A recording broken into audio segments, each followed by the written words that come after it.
कल वाली वीडियो में हमने देखा था मोनो हाइब्रिड क्रॉस के बारे में कि मोनो हाइब्रिड क्रॉस क्या था।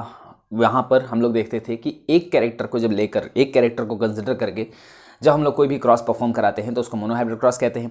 अब हम लोग बात कर रहे हैं डाई हाइब्रिड क्रॉस की। डाई हाइब्रिड क्रॉस जो है, यहाँ पर हम लोग दो कैरेक्टर को एक साथ कंसिडर करके इन क्रॉस परफॉर्म कराते हैं। ठीक है, तो मेंडल हम लोग जानते हैं जैसा कि मेंडल जो थे वो या तो एक टाइम पर एक कैरेक्टर को लेकर कंसिडर करके क्रॉस कराते थे या फिर एक टाइम पर दो कैरेक्टर को कंसिडर करते थे। तो मेंडल ने ही दो कैरेक्टर को जब एक बार एक साथ कंसिडर करके जब क्रॉस परफॉर्म कराया था तो उसे हम लोग बोलते हैं डाई हाइब्रिड क्रॉस।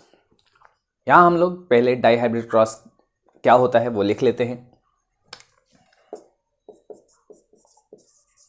तो यहाँ पर हम लोग देख रहे हैं कि when the inheritance of two character is studied at a time, एक ही टाइम पर अगर दो कैरेक्टर की एक साथ स्टडी करी जाती है तो उसको हम लोग बोलते हैं डाई हाइब्रिड क्रॉस। इस डाई हाइब्रिड क्रॉस से मेंडल क्या देखना चाहते थे, क्यों उन्होंने दो कैरेक्टर को एक साथ कंसिडर करके क्रॉस कराया? तो मेंडल ये देखना चाहते थे कि जब हम दो कैरेक्टर को एक साथ कंसिडर कर रहे हैं तो उनके बीच में क्या कोई इंटरैक्शन होता है और क्या इनहेरिटेंस के रिजल्ट में कोई डिफरेंस आता है या नहीं। मेंडल ने मोनो हाइब्रिड क्रॉस जब परफॉर्म कराया था तो वहां पर जो रिजल्ट आता था वो आता था जीनोटिपिक रेशियो F2 जनरेशन में जीनोटिपिक रेशियो आता था 1:1 और फिनोटिपिक रेशियो आता है 3:1।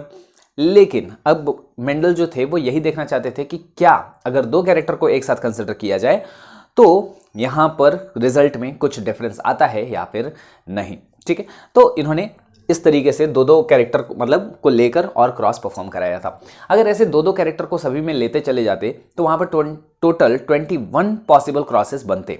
टोटल उन्होंने 7 कैरेक्टर चूज किया था। अब 7 में से किसी भी दो को लेते, फिर दो का अलग पेयर लेते, फिर दो का अलग पेयर लेते, और ऐसे अगर दो दो कैरेक्टर को कंसिडर करते तो टोटल 21 तरह के 21 टाइप के क्रॉसेस पॉसिबल होते। लेकिन उन्होंने कभी भी पूरे 21 टाइप के क्रॉसेस को परफॉर्म नहीं किया था। वो एक दो करके देखे उन्होंने, और उन्होंने जब एक दो क्रॉस परफॉर्म करके देखा और सभी के अंदर में चूंकि रिजल्ट सेम आ रहा था तो उसके बाद उन्होंने क्रॉस परफॉर्म करना बंद कर दिया। तो यहाँ पर जो सबसे पहला जो कैरेक्टर था, सबसे पहले जो क्रॉस उन्होंने परफॉर्म किया था इस कैरेक्टर को लेकर वो कौन सा था? तो इन्होंने दो कैरेक्टर चूज करे थे। एक था सीड शेप, और सीड शेप के लिए हम लोग जानते हैं कि दो फॉर्म होंगे यहाँ पर। कौन कौन सा? एक होगा डोमिनेंट और एक होगा रिसेसिव। डोमिनेंट फॉर्म जो होता है वो होगा सीड शेप में राउंड, और दूसरा होगा रिसेसिव जो होगा वो होगा रिंकल्ड। अब यहाँ पर राउंड के लिए क्या कुछ लिया जा सकता है? तो कैपिटल आर हम ले सकते हैं, कैपिटल आर स्मॉल आर भी ले सकते थे, लेकिन हम लोगों ने कैपिटल आर स्मॉल आर इस वजह से सेलेक्ट नहीं किया है क्योंकि हमको मेंडल्स एक्सपेरिमेंटल टेक्निक याद रखनी है और उसमें पहला स्टेप ही बोला गया था कि सिलेक्शन ऑफ प्योर पेरेंट। हम पेरेंट प्लांट सेलेक्ट कर रहे हैं और उसमें कैसे पेरेंट होने चाहिए? प्योर होने चाहिए। वहीं रिसेसिव के लिए, रिंकल्ड के लिए हम लोग क्या यूज कर लेंगे? Small R. और सीड शेप का जो जीन होता है वो प्रेजेंट होता है क्रोमोसोम नंबर 7 पर। इस बात का आप ध्यान रखेंगे। उसके बाद उन्होंने दूसरा कैरेक्टर जो इसी के रिगार्डिंग उन्होंने सेलेक्ट किया था वो था सीड कलर। आप कोई से भी दो कैरेक्टर आप चूज कर सकते हैं। तो सीड कलर उन्होंने चूज किया था, और सीड कलर के लिए भी यहाँ पर दो फॉर्म हमको देखने को मिलते हैं। सीड कलर का जो जीन होगा वो दरअसल प्रेजेंट होता है कहाँ पर? क्रोमोसोम नंबर 1 पे। ठीक है, ये क्रोमोसोम नंबर 1 और क्रोमोसोम नंबर 7 जो है ये सब कुछ आपको लिखा रखा है पिछली वाली वीडियो के अंदर में, आप जाकर वहाँ पर देख सकते हैं। तो सीड कलर जो है वो क्रोमोसोम नंबर 1 पर उसका जीन प्रेजेंट होता है। इसके भी दो फॉर्म होंगे, डोमिनेंट एंड रिसेसिव। और डोमिनेंट जो होगा वो होता है यहाँ पर येलो। आपको बोला था कि सीड कलर के अंदर में येलो डोमिनेंट होता है और ग्रीन रिसेसिव होता है, जबकि पॉड कलर में ग्रीन डोमिनेंट होता है और येलो जो है वो रिसेसिव होता है। येलो के लिए हम लोग ले लेंगे कैपिटल वाई, और ग्रीन के लिए यहाँ पर हम लोग ले लेंगे स्मॉल वाई। चूंकि हमको प्योर पेरेंट सेलेक्ट करना है तो हम कैपिटल वाई स्मॉल वाई भी ले सकते थे, लेकिन हमें चूंकि प्योर पेरेंट सेलेक्ट करना है तो इस वजह से हम कैपिटल वाई ही कंसिडर करेंगे। ठीक है, आप इसे जल्दी से नोट डाउन करेंगे, फिर हम लोग आगे की बात करते हैं, आगे क्रॉस परफॉर्म कराते हैं। तो अब हम लोग प्लांट सेलेक्ट कर लेते हैं और फिर उनके बीच में क्रॉस कराकर देखते हैं। सबसे पहले हमें प्योर पेरेंट सेलेक्ट करना है, यानी कि ऐसा पेरेंट जिसके अंदर में राउंड सीड हो और वो येलो कलर के हो, यानी कि capital R and capital Y दोनों डोमिनेंट होने चाहिए, और डोमिनेंट के साथ साथ यहाँ पर क्या होना चाहिए? प्योर होने चाहिए। ठीक है, डोमिनेंट एंड प्योर। वहीं पे इसी को दूसरे के साथ क्रॉस कराएंगे जो कि उल्टा होगा, यानी कि कॉन्ट्रास्ट फॉर्म होगा, रिंकल्ड होगा एंड ग्रीन होगा। तो रिंकल्ड और ग्रीन के लिए हम लोग रिंकल्ड के लिए यूज़ कर लेंगे स्मॉल आर, और ग्रीन के लिए वर्ड यूज़ कर लेंगे हम लोग, लेटर यूज़ कर लेंगे स्मॉल वाई, और इनके बीच में क्रॉस कराना है जी। ये कैसे थे? ये पेरेंट थे, ठीक है। अब ये पेरेंट है और इनके अंदर में अगर क्रॉस कराना है सबसे पहले क्या बनाएंगे? गैमेट। आपको बताया था पिछले वीडियो के अंदर में। तो सबसे पहले हम गैमेट बनाएंगे। जब गैमेट बनाएंगे तो इसके जो गैमेट बनेगा वो एक ही तरह का बनेगा, capital R and capital Y. बहुत सारे बच्चे गलती करते हैं, यहाँ पर कैपिटल आर वाला एक गैमेट बना देते हैं और एक स्मॉल वाई, एक कैपिटल वाई वाला गैमेट बना देते हैं। ऐसा नहीं होगा, याद करिए। Law of segregation, law of purity of gametes, या फिर लॉ ऑफ सेग्रीगेशन ये बोलता है कि किसी भी एक कैरेक्टर का जो जीन होगा वो उसमें 2 अलील होंगे और ये दोनों अलील आपस में बिल्कुल मतलब साथ साथ रहेंगे, प्रेजेंट रहेंगे पूरी लाइफ पर, लेकिन at the time of gamete formation they segregate independently of each other, है ना। कल हमने देखा था लॉ ऑफ सेग्रीगेशन। तो लॉ ऑफ सेग्रीगेशन के अकॉर्डिंग ये बोला जाता है कि हर एक जीन पेयर में से, ये आर एक जीन पेयर है, कैपिटल वाई एक जीन पेयर है, तो इस पेयर में से अब हमें क्या करना है कि एक अलग निकाल लेना है, दूसरा वाले को अलग निकालना है, दोनों अलग अलग गैमेट में जाएंगे, ठीक है। ऐसा नहीं कि ये कैपिटल आर एक ही गैमेट में चला गया और इसमें कलर बनाने वाला कोई जीन आया ही नहीं।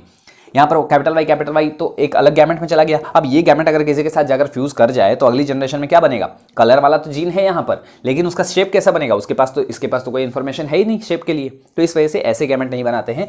जब भी गैमेट बनाएंगे हम क्या करेंगे तो याद रखिएगा, सभी के अंदर में से, जैसे कैपिटल वाई, ये आर ये एक जीन है, तो इस जीन में से एक अलील हमको निकाल लेना है इधर और एक अलील इसमें से निकाल लेना है कैपिटल वाई में से एक, ठीक है। 2 तरीके बनेंगे, कैपिटल वाई और फिर कैपिटल वाई। तो बनता तो एक ही टाइप का है, दो बनेंगे अलग अलग। यहाँ पर भी अगर हम लोग गैमेट बना लें तो बनता है स्मॉल आर स्मॉल वाई, एक ही टाइप के गैमेट बनेगा जी। इन दोनों के बीच में हम लोग करा लेते हैं क्रॉस। जब हम लोग क्रॉस परफॉर्म कराते हैं तो यहाँ पर सारे के सारे जो प्लांट बनेंगे वो बनेंगे capital R capital Y small Y. आप चाहें तो ऐसे भी लिख सकते थे कैपिटल वाई स्मॉल वाई, लेकिन चूंकि ये सेम जीन है तो कैपिटल आर स्मॉल आर इन दोनों को एक साथ लिखेंगे और फिर ये दूसरा वाला जीन है, ये अलग कैरेक्टर का जीन है तो उसको एक साथ यहाँ पर लिखते हैं। अब क्या हो गया कि ये हमारा प्लांट बन गया और ये कैसा बना? ये F1 को बिलोंग कर रहा है ना। अब ये F1 को बिलोंग कर रहा है और ये दिखने में कैसा है? ये होगा राउंड, इसका फिनोटाइप क्या होगा? Round and yellow. तो यहाँ पर भी लॉ ऑफ डोमिनेंस फॉलो हो रहा है। लॉ ऑफ डोमिनेंस के अकॉर्डिंग ये बोला जाता था कि when 2 contrasting form of a character are cross together then in F1 hybrid generally usually only 1 character will express, है ना। जब हम लोग 2 कॉन्ट्रास्टिंग फॉर्म को जब क्रॉस कराते हैं तो F1 के अंदर में इन दोनों में से कोई एक ही कैरेक्टर एक्सप्रेस होता है यूजुअली, और जब एक ही एक्सप्रेस होता है दोनों में से तो इसका मतलब कि जो एक्सप्रेस होगा उसको डोमिनेंट बोलते हैं, जो एक्सप्रेस नहीं होता है वो रिसेसिव हो जाता है। तो देखिए यहाँ पर डोमिनेंट वाला एक्सप्रेस होगा, राउंड होंगे और येलो यहाँ पर हमको देखने को मिलेगा। अब इसके अंदर में हम लोग क्या कराएंगे? सेल्फिंग करा देंगे। सेल्फिंग का मतलब सेल्फ पॉलिनेशन, और जब यहाँ पर सेल्फिंग कराने का मतलब क्या हुआ कि capital R capital Y small Y, ये एक प्लांट होगा और इसको हम लोगों को क्रॉस कराना है इसी प्लांट से, मतलब इसी के genotype capital R capital Y small Y, इसी टाइप के प्लांट से यहाँ पर हमको फिर से क्रॉस करा देना है। जब क्रॉस कराएंगे तो उसके लिए यहाँ पर क्या करना होगा? हमें फिर से अगेन गैमेट बनाने होंगे, और गैमेट अगर बनाएंगे तो इसके अंदर में कितने टाइप के गैमेट बनेंगे? तो एक तो बन जाएगा कैपिटल आर, इसको अलग कर दिया, दूसरा वाला स्मॉल आर हमने अलग लिख दिया, फिर कैपिटल वाई स्मॉल वाई अलग अलग होगा। तो कैपिटल वाई हो सकता है इसके साथ आए, तो इसके साथ अगर आएगा तो स्मॉल वाई जो है वो इसके साथ चला जाएगा, है ना, स्मॉल आर के साथ चला जाएगा स्मॉल वाई। या फिर ऐसा भी तो हो सकता है कि कैपिटल आर वाले के साथ ये स्मॉल वाई वाला आ जाए, और उस कंडीशन में क्या हो जाएगा? फिर स्मॉल आर के साथ कैपिटल वाई भी चला जाएगा गैमेट। तो हम लोग गैमेट के फॉर्मेशन की जब बात कर रहे हैं तो टोटल 4 तरीके का गैमेट यहाँ पर बनता है, ठीक है। आप अगर यहाँ पर कंफ्यूज हो रहे होंगे तो आप ऐसा समझ लो कि जैसे हो क्या रहा है कि कैपिटल आर स्मॉल आर ये तो एक क्रोमोसोमल पेयर पे था ना, ये इधर में कैपिटल आर था, इधर में स्मॉल आर था। यहाँ पर ये दूसरा क्रोमोसोमल पेयर था जिसमें कैपिटल वाई प्रेजेंट था और स्मॉल वाई प्रेजेंट था, ठीक है। तो यहाँ पर हो ये रहा है कि ये क्रोमोसोम नंबर किस पर प्रेजेंट था? 7 पर, ये क्रोमोसोम नंबर 1 पे प्रेजेंट था। तो यहाँ पर जब गैमेट फॉर्मेशन की बारी आएगी तो गैमेट फॉर्मेशन के टाइम पर क्या होगा कि यहाँ पर ये दोनों क्रोमोसोम अलग अलग होंगे। तो ये क्रोमोसोम अलग हो गया जी, एक गैमेट बन रहा है, इसमें से इधर का अलग हो गया, दूसरे वाले गैमेट के अंदर में ये एक अलग हो गया। तो यहाँ पर गया कैपिटल आर, तो इधर चला गया स्मॉल आर। फिर इस पेयर में से अलग अलग जाएंगे। जब ये अलग होगा तो यहाँ पर क्या होगा कि हो सकता है कि ये कैपिटल वाई वाला इसके वाले गैमेट में आ जाए, और इस वाली उस कंडीशन में क्या होगा कि स्मॉल वाई वाला इस वाले गैमेट में आ जाएगा। लेकिन तब तो यहाँ पर 2 टाइप के गैमेट बनेंगे। कौन कौन से? एक capital R capital Y and small R small Y, ये वाला और ये वाला। लेकिन ऐसा भी तो हो सकता है कि स्मॉल वाई वाला जो है वो इसके साथ आ जाए, ये तो चूंकि फ्री है ना, ये तो इंडिपेंडेंट आपस में अलग अलग जाएंगे, तो ये स्मॉल वाई वाला अगर इसके साथ आ जाता है तो कैपिटल आर के साथ स्मॉल वाई वाला भी गैमेट बन सकता है, और स्मॉल आर के साथ कैपिटल वाई वाला, उस कंडीशन में दूसरा वाला गैमेट क्या हो जाएगा, स्मॉल आर के साथ कैपिटल वाई वाला। मतलब हम गैमेट की भी पॉसिबिलिटी यहां पर देख रहे हैं कि टोटल कितने टाइप के गैमेट्स पॉसिबल हैं यहां पर सेल के अंदर में बनने के लिए। तो कितने टाइप के गैमेट्स पॉसिबल हैं यहां पर, 4 तरीके के गैमेट्स पॉसिबल है। हम क्या यहां पर देखते हैं, सिर्फ प्रोबेबिलिटी देखते हैं और कुछ भी नहीं देखते हैं। तो हम देख रहे हैं कि टोटल मैक्सिमम कितने तरह के गैमेट बन सकते हैं, 4 तरह के बन सकते हैं। किसमें, एक प्लांट में ये 4 तरीके का बना है, फिर दूसरे प्लांट में भी 4 तरीके का बनेगा। जितने गैमेट बनते थे तो एक चेकर बोर्ड मेथड हम लगाएंगे, 4 गैमेट इसके एक तरफ में, 4 गैमेट इसके एक तरफ में करेंगे और फिर क्रॉस परफॉर्म करके दिखा देंगे। ठीक है, तो यहां पर इस प्लांट का यहां पर 4 तरीके का गैमेट बन गया, और इस प्लांट के भी आप 4 तरीके के गैमेट यहां पर लिख लेना।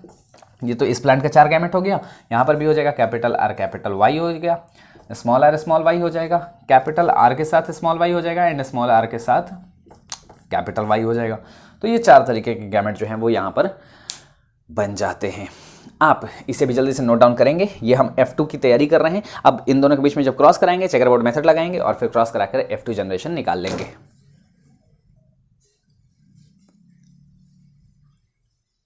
अब हम लोग यहाँ पर क्रॉस परफॉर्म कराकर देख लेते हैं। जैसे कि यहाँ पर एक प्लांट का 4 गैमेट यहाँ पर हमने लिख रखा है, capital R capital Y small R capital Y and small Y. ठीक है, और इधर में अगर हम लोग देख लें तो वही सेम चीज़ है, कैपिटल आर कैपिटल वाई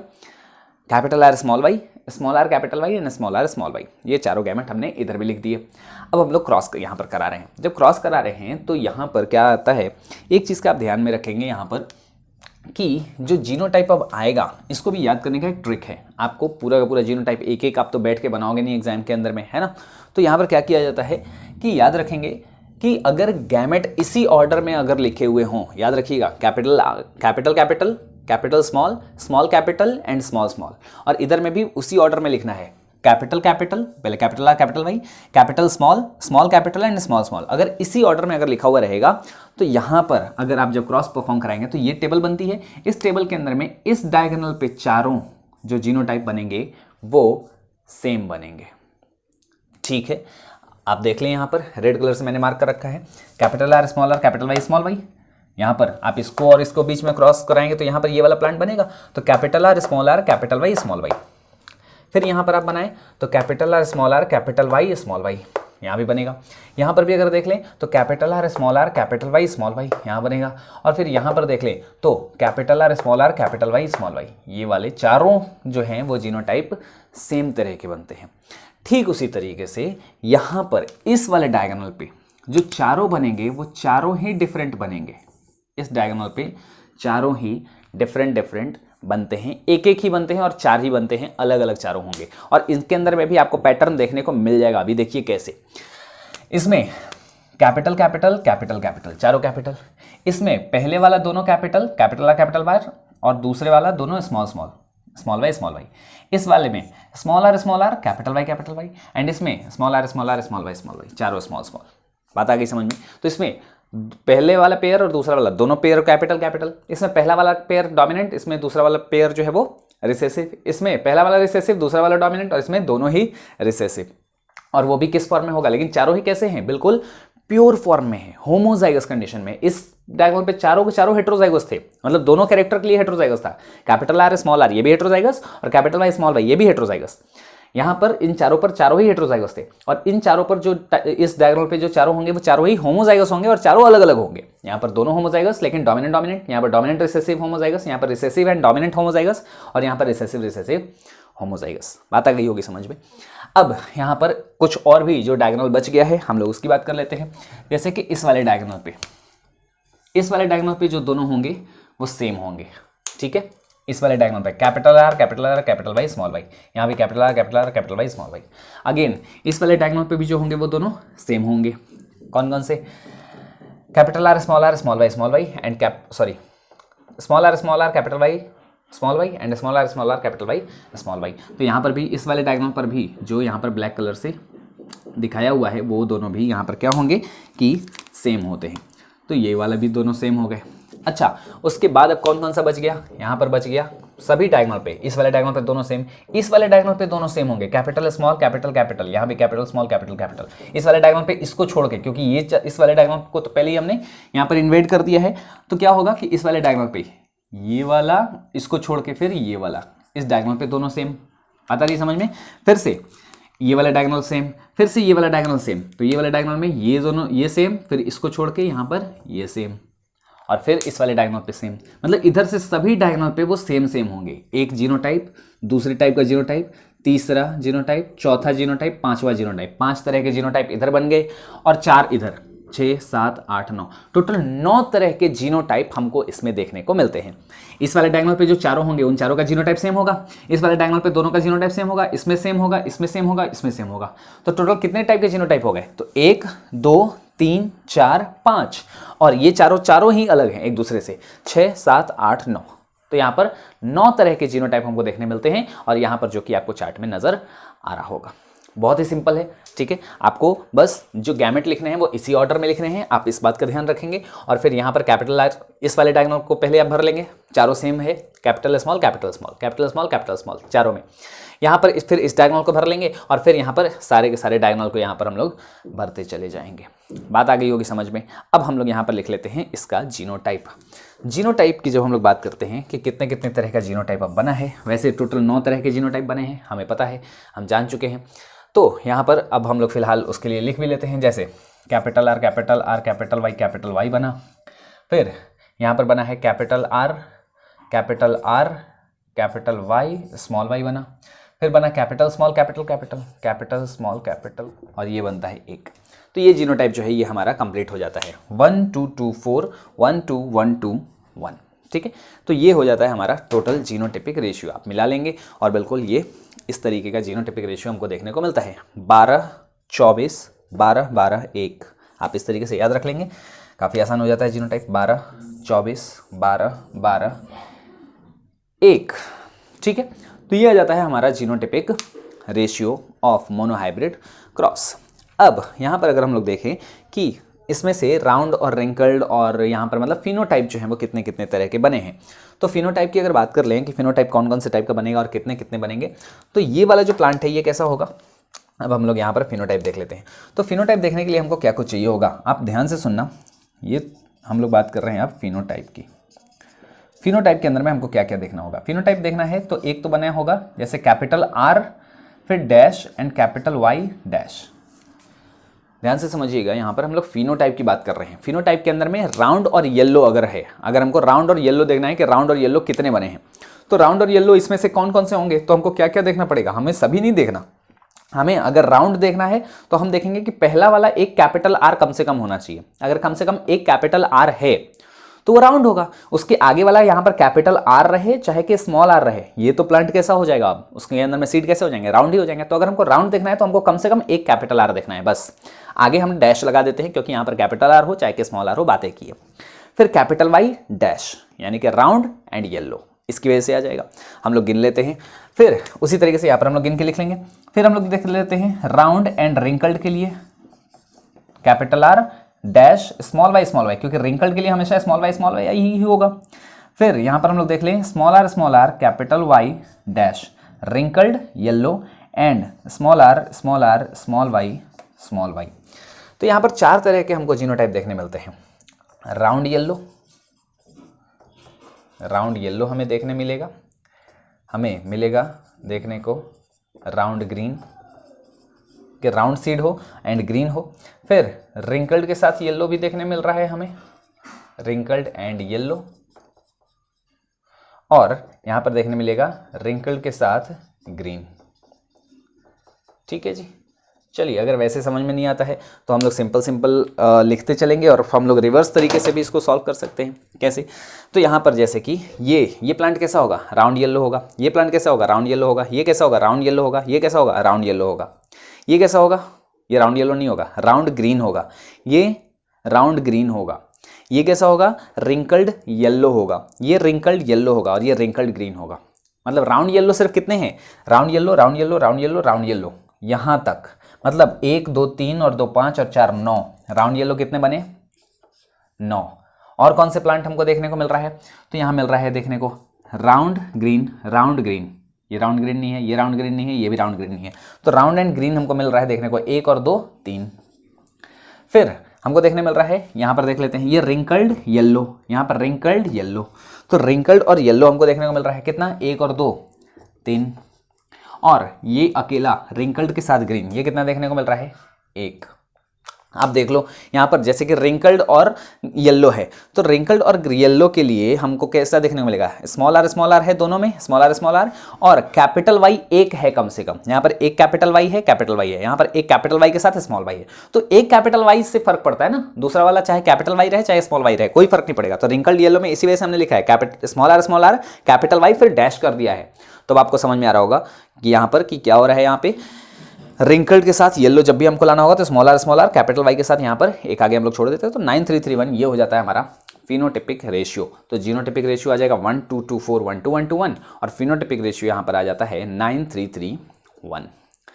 बात आ गई होगी समझ में, आप इसे जल्दी से पूरा का पूरा नोट डाउन करेंगे, फिर हम लोग बात करते हैं आगे की।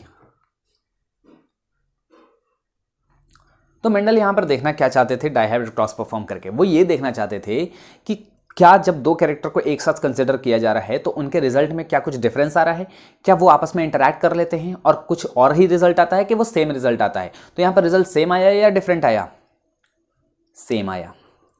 कैसे, देखिए यहाँ पर आपको लग रहा होगा कि सेम कहाँ से आया, जीनोटिपिक रेशियो तो 1224 121 आया था और फिनोटिपिक रेशियो यहाँ पर क्या आया है 9331, यही आया है अपना फिनोटिपिक रेशियो। तो फिनोटिपिक रेशियो जो है ये सेम है जो कि मोनोहाइब्रिड क्रॉस के अंदर में आया हुआ था। देखिए कैसे, यहाँ पर हम लोग बात कर रहे हैं कि राउंड एंड येलो ये कितने बने 9, राउंड एंड ग्रीन ये कितने बने 3, रिंकल्ड एंड येलो ये कितना बना 3 एंड रिंकल्ड एंड ग्रीन ये कितने बने 1। अब बात को थोड़ा समझिएगा ध्यान से कि यहाँ पर हम लोग बात कर रहे हैं कि हमने दो कैरेक्टर को एक साथ कंसिडर किया था तो रिजल्ट आया 9331, अगर एक कैरेक्टर को कंसिडर करते थे तो रिजल्ट आता था 3:1।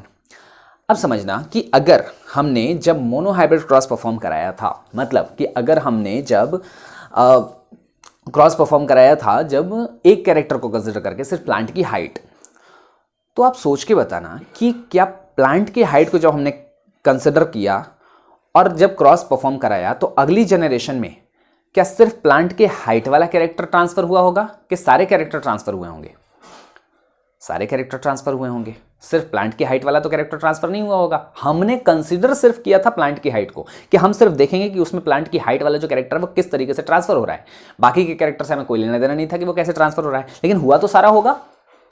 ठीक उसी तरीके से यहां पर भी हम लोग क्या कर रहे हैं कि हम दो कैरेक्टर को कंसिडर कर रहे हैं, लेकिन क्रॉस तो मतलब यहां पर इनहेरिट तो सारा का सारा कैरेक्टर हुआ है। मतलब ये हुआ कि अगर इस वाले क्रॉस में भी अगर हम सिर्फ एक ही कैरेक्टर को कंसिडर करते तो रिजल्ट क्या आता, मोनोहाइब्रिड वाला। यानी कि अगर हम लोग इसी के अंदर में देखें, सिर्फ हम लोग सीड शेप वाला कैरेक्टर अगर कंसिडर करते, सीड शेप यानी कि राउंड एंड येलो, तो सीड शेप के लिए अगर हम लोग देखते हैं तो कैरेक्टर अगर हम लोग कंसिडर करते तो क्या आता रिजल्ट। अब मान के चलते हैं इसी के अंदर में हम दूसरे वाले कैरेक्टर को ढक देते हैं कि ये येलो ग्रीन इसको हम ढक देते हैं और हम इसको कंसिडर ही नहीं करते, हम मानते ही नहीं है इसको। ठीक है, हम सिर्फ ये देखेंगे कि राउंड और रिंकल्ड वाले सीड कितने कितने बने हैं। तो सीड शेप के अकॉर्डिंग यहाँ पर क्या बनेगा, राउंड एंड रिंकल्ड, और राउंड और रिंकल्ड को सिर्फ अगर हम लोग कंसिडर करते हैं तो रिजल्ट क्या आना चाहिए था, मोनोहाइब्रिड क्रॉस वाला, यानी कि 3:1। तो क्या आता है यहाँ पर देखते हैं कि राउंड सीड इसमें से कितने बने हैं। तो राउंड सीड का नंबर कितना है, राउंड सीड ये रहा 9 और राउंड सीड ये रहा 3, 9 और 3 12, टोटल राउंड सीड का नंबर कितना बना है 12। हम इसे नहीं कंसिडर कर रहे हैं, हमें मतलब ही नहीं है कि वो येलो है कि ग्रीन है, हम सिर्फ ये देख रहे हैं कि राउंड है या नहीं है। तो राउंड है जी, कितना है 12, और रिंकल्ड कितने हैं 3 और 1 4। रेशियो क्या आया 3:1। बात आई समझ में। इसका मतलब कि जब हम एक कैरेक्टर को कंसिडर कर रहे हैं तो रिजल्ट अभी भी क्या आ रहा है 3:1। चलिए दूसरे वाला देख लेते हैं, सीड कलर देख लेते हैं हम। सीड कलर के लिए क्या आता है, येलो आता एंड ग्रीन, दो ही कैरेक्टर होते। तो येलो सीड इसमें से कितने बने हैं, ये रहा येलो और ये रहा येलो, 9 और 3 12 बने येलो, और ग्रीन कितना बना 3 और 1 4, 4 सीड बने हैं ग्रीन कलर के, यानी कि रिजल्ट अभी भी क्या आया 3:1। मतलब इसमें भी अगर हम सिर्फ एक ही कैरेक्टर कंसिडर कर रहे होते तो रिजल्ट तो मोनोहाइब्रिड क्रॉस वाला ही आता। मतलब डाईहाइब्रिड क्रॉस में कुछ अलग नहीं आया, यहां पर सिंपल क्या हुआ है कि दो अलग अलग मोनोहाइब्रिड क्रॉस ही है जिसको सिंपली यहां पर मल्टीप्लाई कर दिया गया है। मतलब क्या हुआ कि अगर हम लोग जैसे फिनोटाइपिक रेशियो 3:1 आता था किसमें, राउंड रिंकल्ड में, और दूसरा भी सीड कलर में भी येलो और ग्रीन का भी रेशियो क्या आता 3:1, इसको मल्टीप्लाई कर देंगे 3 × 3 9, 3 × 1 3, 1 × 3 3 एंड 1 × 1 1, आ गया रेशियो जी आपका 9331। वही सेम रिजल्ट आ गया यहाँ पर 9331। तो इसका मतलब क्या हो रहा है कि dihybrid cross is a simple multiplication of two different monohybrid crosses. दो अलग अलग मोनोहाइब्रिड क्रॉस हैं, उसी को हमने बस मल्टीप्लाई कर दिया और मल्टीप्लाई करने से रिजल्ट जो आता है वो डायहाइब्रिड क्रॉस कहा जाता है। अगर आपको ट्राईहाइब्रिड क्रॉस का रिजल्ट निकालना हो तो ये डायहाइब्रिड का दे रखा है, आप क्या करेंगे इसी के अंदर में मोनोहाइब्रिड क्रॉस का रेशियो से फिर से मल्टीप्लाई कर देंगे, फिर ट्राईहाइब्रिड का रेशियो आ जाएगा। जैसे 3:1 से फिर से मल्टीप्लाई कर देंगे तो 3 × 9 27 रेशियो आना शुरू हो जाएगा। 3 × 3 9, 3 × 3 9, 3 × 1 3, 27 9 9 3 9 3 3 1, ये रेशियो आ जाएगा। तो बहुत ही सिंपल है, यहां पर हमको क्या करना है कि अलग अलग बारी बारी से यहां पर हमको मल्टीप्लाई कर देना है। तो डाइहाइब्रिड क्रॉस क्या होता है, एक सिंपल मल्टीप्लिकेशन है दो अलग अलग मोनोहाइब्रिड क्रॉसेस का। तो इस वजह से मोनोहाइब्रिड क्रॉस अगर आपको याद रहेगा तो डाइहाइब्रिड क्रॉस आप वैसे भी निकाल लेंगे, जीनोटिपिक रेशियो भी चाहे कि फिनोटिपिक रेशियो भी। आप कहोगे क्या ये जीनोटिपिक रेशियो पर भी अप्लाई होगा? बिल्कुल अप्लाई होगा। उसके पहले एक और चीज समझ लेते हैं यहां पर कि यहां पर जो 3:1 आया था तो इसमें से 3 कौन से थे? 3 था राउंड और एक क्या है, ये रिंकल्ड वाले एक आए हैं। यहां पर 3 कौन सा आया है? येलो, और 1 क्या आया है? ग्रीन। तो हम मल्टीप्लाई किसमें कर रहे हैं? 3 × 3 9। तो हमने किसको किससे मल्टीप्लाई किया? राउंड वाले को येलो वाले से। तो 9 कैसे बनेंगे? राउंड येलो, ये भी यहीं से आ जाएगा, आपको याद रखने की जरूरत ही नहीं है। 3 × 1 हमने किया तो 3 आया, तो 3 × 1 यानी कि राउंड को ग्रीन से मल्टीप्लाई किया तो 3 क्या बनेंगे? Round green. फिर 1 × 3 3 यानी कि रिंकल्ड येलो, ये कितने बनेंगे? 3 एंड 1 × 1 1 रिंकल्ड ग्रीन।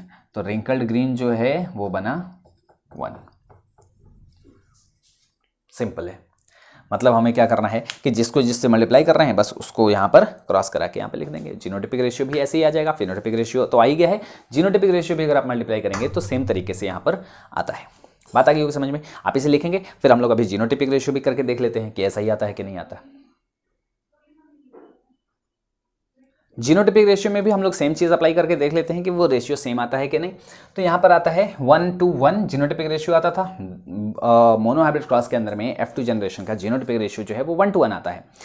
तो एक का 1:1, दूसरे वाले का भी 1:1, हम लोग दोनों को सिंपली मल्टीप्लाई कर देंगे। 1 से मल्टीप्लाई करेंगे तो आ जाएगा 1 2 1, फिर 2 से करेंगे तो 2 4 2, और फिर 1 से करेंगे तो 1 2 1। रेशियो सेम आया। वहां पर जीनोटिपिक रेशियो आता था हमारा 1:2 1 to 1 to 1। यहां पर भी सेम है 1:2 1 to 1 to 1, बस यहां पर थोड़ा इधर उधर है, बाकी रेशियो सेम है। वहां पर आपने याद किया हुआ था 12:24 12:12 1, आप उससे भी सिंपल यहां पर भी याद कर सकते हो 121 242 121, 1 to 1 242 1 to 1, बहुत ही सिंपल है। तो आप दोनों में से जो चाहे वो लिख सकते हो। ऐसा नहीं कि 1:1 242 1 to 1 आप लिख देंगे तो गलत हो जाएगा। आप चाहे कि 1:1 242 1 to 1 लिख दो, या फिर आप 12:24 12:12 1 आप इस तरीके से याद कर लें। और आप कैसे भी लिखें, इधर उधर करके लिखें, जो रेशियो है वो सेम मतलब वो नंबर आपका नहीं कटेगा, वो सेम होगा। बात आ गई होगी समझ में? तो यहाँ पर जीनोटिपिक रेशियो और फिनोटिपिक रेशियो जो F2 जनरेशन का आता है, डाइहाइब्रिड क्रॉस के F2 जनरेशन का जो आता है, तो डाइहाइब्रिड क्रॉस में जो आ रहा है रिजल्ट वो दरअसल मोनोहाइब्रिड क्रॉस वाला ही है, यानी कि दो सिंपली मोनोहाइब्रिड क्रॉस को हमने मल्टीप्लाई कर दिया है। बात आ गई समझ में? इससे कंक्लूजन क्या निकला? मेंडल क्या देखना चाहते थे कि दोनों कैरेक्टर के बीच में कोई मतलब कुछ इंटरेक्शन होता है कि नहीं। इंटरेक्शन है क्या? नहीं, कोई मतलब नहीं है एक दूसरे से, है ना। यानी कि एक कैरेक्टर जो है राउंड और रिंकल्ड वाला, यानी कि सीड शेप वाला जो कैरेक्टर है वो अपना 3:1 में एक्सप्रेस हो रहा है, और दूसरा जो येलो एंड ग्रीन है वो अपना 3:1 में एक्सप्रेस हो रहा है। मतलब एक कैरेक्टर दूसरे से इंडिपेंडेंट है, कोई मतलब नहीं है एक दूसरे से। तो एक कैरेक्टर अपना इंडिपेंडेंटली F2 जनरेशन में 3:1 शो कर रहा है, दूसरा वाला कैरेक्टर भी अपना इंडिपेंडेंटली F2 जनरेशन में 3:1 शो कर रहा है। जीनोटिपिक रेशियो 1:1 शो करते हैं, दूसरा वाला भी जीनोटिपिक रेशियो 1:1 शो करता है। ऐसा नहीं है कि दो अगर आ गए तो दोनों आपस में इंटरेक्ट करके और कुछ और रिजल्ट ला रहे हैं, कुछ और नहीं आ रहा है। ये वाला अपना मोनोहाइब्रिड क्रॉस के जैसा रिजल्ट ला रहा है, दूसरा वाला कैरेक्टर अपना मोनोहाइब्रिड क्रॉस के जैसा रिजल्ट ला रहा है। मतलब दोनों को एक दूसरे से कोई भी लेना देना नहीं है, मतलब दोनों इंडिपेंडेंट है एक दूसरे से, मतलब दोनों एक दूसरे से इंडिपेंडेंटली एक जनरेशन से दूसरे जनरेशन में जा रहे हैं, मतलब दोनों इंडिपेंडेंटली असॉर्ट आउट हो रहे हैं इन नेक्स्ट जनरेशन, मतलब ये दोनों इंडिपेंडेंट असॉर्टमेंट शो कर रहे हैं। इसी को बोलते हैं लॉ ऑफ इंडिपेंडेंट असॉर्टमेंट। ये डाइहाइब्रिड क्रॉस था। इस डाइहाइब्रिड क्रॉस के कंक्लूजन में यहां पर आता है मेंडल का law of inheritance, third law of inheritance कि तीसरा लॉ क्या था, लॉ ऑफ इंडिपेंडेंट असॉर्टमेंट। और लॉ ऑफ इंडिपेंडेंट असॉर्टमेंट के अंदर में यह बोला जाता है कि जब आप दो अलग अलग कैरेक्टर को कंसिडर करते हैं एक साथ और जब उनके बीच में क्रॉस कराते हैं तो क्या होता है कि in F2 generation both will express independently of each other, both will assort out to the next generation independent of each other। बात आ गई समझ में। इसी चीज को हम लोग यहां पर अब लिख लेंगे थर्ड लॉ ऑफ इनहेरिटेंस करके। आप पहले इसे नोट डाउन करना, फिर हम लोग उस चीज को यहां पर लिख लेते हैं।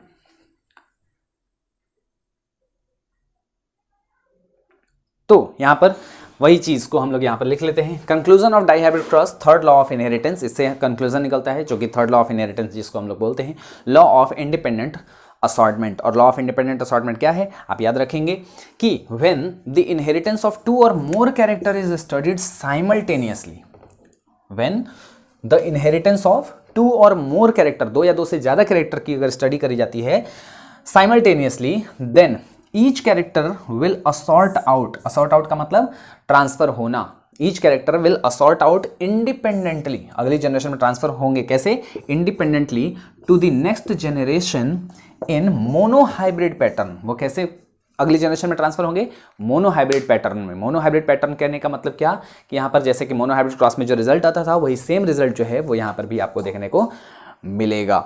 10 इसका मतलब क्या हुआ, 10 according to independent assortment the dihybrid cross is a simple multiplication of 2 monohybrid crosses. हम लोग जानते हैं कि 2 मोनोहाइब्रिड क्रॉसेस को हम लोग लेते थे और सिंपली उसको मल्टीप्लाई कर देते थे और वहां पर डाइहाइब्रिड क्रॉस का जो रिजल्ट है वो आ जाता था। बात आ गई होगी समझ में। ये था हमारा आज का वीडियो डाइहाइब्रिड क्रॉस, समझ में आया होगा आपको। चलिए बाकी जो है इसके आगे का लेक्चर जो है वो हम लोग कल वाली वीडियो के अंदर में कंटिन्यू करेंगे। Thank you.